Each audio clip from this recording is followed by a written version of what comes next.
আসসালামু আলাইকুম। আশা করি সবাই ভালো আছেন। তো বরাবর মতো আমি চলে আসলাম আরেকটা নতুন ভিডিও নিয়ে। তো দেখেন, আজকে আমার সামনে দেখতেই পারতেছেন দুইটা চার্জার। তো আমি দুইটা চার্জার নিয়ে আজকে আলোচনা করব, আপনাদেরকে বোঝানোর চেষ্টা করব, আমি নিজেও বুঝবো। তো দেখেন, আর কথা বাড়াবো না। তো দেখেন, আমি প্রথমেই এই চার্জারটা বিক্রি করে ফেলছি এই লোকের কাছে। এই লোক এই চার্জারটা কিনে নিছে। তো এখন এই চার্জারটা আমার কাছে এখন আসছে। তো এই চার্জারের বিস্তারিত কিছু সমস্যা তুলে ধরবো আপনাদের মাঝখানে। তো দেখেন, চার্জারটা যখনই আমার কাছে আসলো, তখন দূর থেকে দেখে আমার কাছে মনে হলো যে এটা তামার চার্জার, কিন্তু সন্দেহ লাগলো যে তামার চার্জার, তাহলে আসলে এখানে যে তারটা দিচ্ছে একটু মোটা মোটা লাগতেছে। তো দেখি তো আসলে বিষয়টা কি। তো পরে আসলে ইনস্টলেশন করে দেখতেছি যে তারটা আসলে সিলভার দেওয়া। তো আসলে আমরা জানি যে সিলভারের তার দিলে আসলে চার্জার খারাপ হয় না। চার্জার খারাপ হয় না, চার্জার ভালোই হয়। এটা আমি সিলভারের চার্জারও করি, আমারও চার্জার করি। তো এখানে দেখেন, যে দিছে এক সাইডে তামার তার দিছে, আরেক সাইডে সিলভারের তার দিছে। তো এটা কেন করলো? এটা আসলে ওই সাশ্রয় বাঁচানোর জন্য এই কাজটা করছে। যদি হয়তো বা কাস্টমারের দিকে চিন্তা করতো, তাহলে হয়তো এরকমটা দিত না। কারণ কাস্টমারকে আমি জিজ্ঞেস করলাম, সে বলল যে আমি তো তামা দিয়া তৈরি করছি এই চার্জার, তার মানে আমারে এটার ভিতরে সিলভার দিয়ে দিছে। তো এই ধরনের কাজ থেকে আমরা অবশ্যই বিরত থাকব। তো দেখেন, কাজের ফিনিশিংটা দেখেন আপনারা। ফিনিশিং সম্পর্কে আমি তেমন কিছু বলবো না, কারণ ফিনিশিংটার ব্যাপারে আপনারাই বলবেন।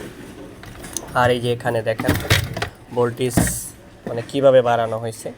রেগুলেটর থেকে যখন ভোল্টেজ কাজ না করে, এখান থেকে ভোল্টেজটারে এইভাবে বাড়ায় দেওয়া হয়। তো এটা কতটুকু যৌক্তিক এটা আমি বলতে চাই না আপনাদের সাথে।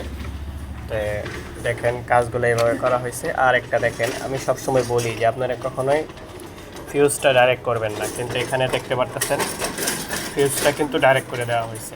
তো ফিউজ যদি আপনি ডাইরেক্ট করে দেন, তাহলে কিন্তু চার্জার পূর্বে এটাই স্বাভাবিক।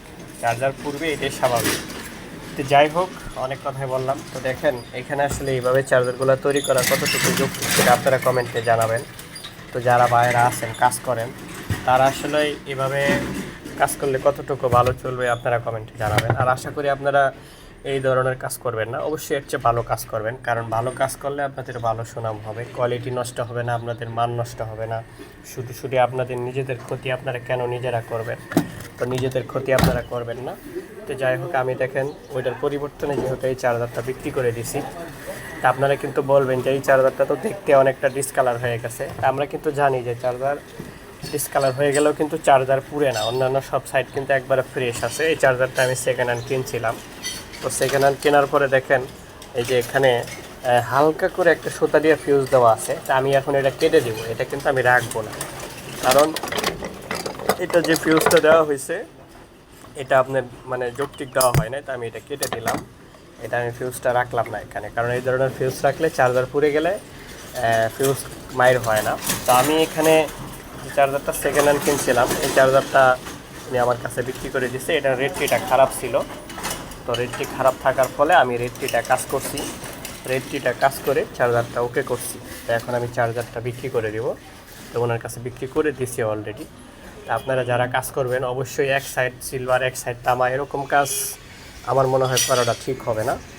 তো তারপরেও আমি আর কিছু বলবো না। আমি ভিডিওটা আপনাদের কাছে তুলে ধরলাম।